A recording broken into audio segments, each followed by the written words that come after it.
बोडके सवाल Maharashtra TV news मध्ये आपले स्वागत। आपण पाहतात सवाल महाराष्ट्राचा, तुमचा आमचा सर्वसामान्य जनतेचा सवाल महाराष्ट्राचा। सुरुवात करूया आजच्या ताज्या घडामोडींनी।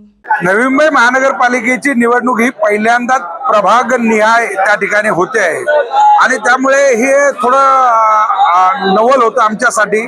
सगळे लोक इथे मोठ्या संख्येने उपस्थित होते। पारदर्शक पद्धतीने प्रशासनाने या ठिकाणी सोडत पार पाडलेली आहे आणि त्यामुळे समाधान आहे।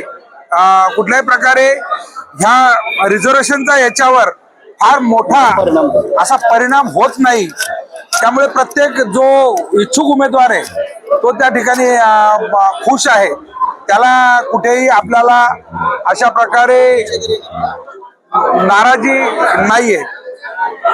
आपण पाहतोय की नवी मुंबई महानगरपालिका ही 6वी पंचवार्षिक निवडणूक आहे आणि ही पहिल्यांदाच अशा वॉर्ड पद्धतीने न होता प्रभाग निहाय होते आणि प्रभाग निहाय झाल्यानंतर 2 महिला 2 पुरुष आहेत। रिझर्वेशन असलं तरी एक तरी त्या ठिकाणी खुला प्रवर्ग आहे। त्यामुळे त्या भागातला जो लीडर आहे तो सभागृहाच्या बाहेर राहत नाही आणि त्यामुळे प्रत्येक पक्षाचा जो लीडर आहे तो त्या ठिकाणी खुश आहे आणि प्रशासनाने पारदर्शक ही प्रक्रिया पार पाडल्यामुळे त्यांचे कौतुक या ठिकाणी झालेले, कुठल्याही प्रकारच्या गडबड गोंधळ झालेले दिसत नाही। वोट का हाल क्या है? क्या यहाँ पर जिस तैयारियां हम लोग देख रहे थे आप लोगों की, सोनावने परिवार की, तो कैसा आरक्षण का है? नहीं, सोनवने परिवार ये चुनाव जब डिक्लेयर होगा उस दिन के बाद में वो होगा। आज की परिस्थिति ऐसी है कि सोनवने परिवार का जो प्रभाग क्रमांक 6 है वो निश्चित रूप से इतना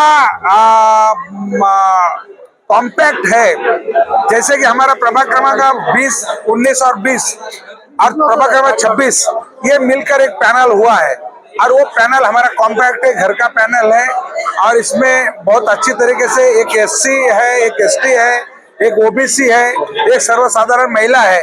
इसलिए प्रभाग में जो प्रतिनिधित्व है वो सारे समाजों को निश्चित रूप से वहां पर मिला है, तो विकास के लिए और ज्यादा चालना मिलेगी।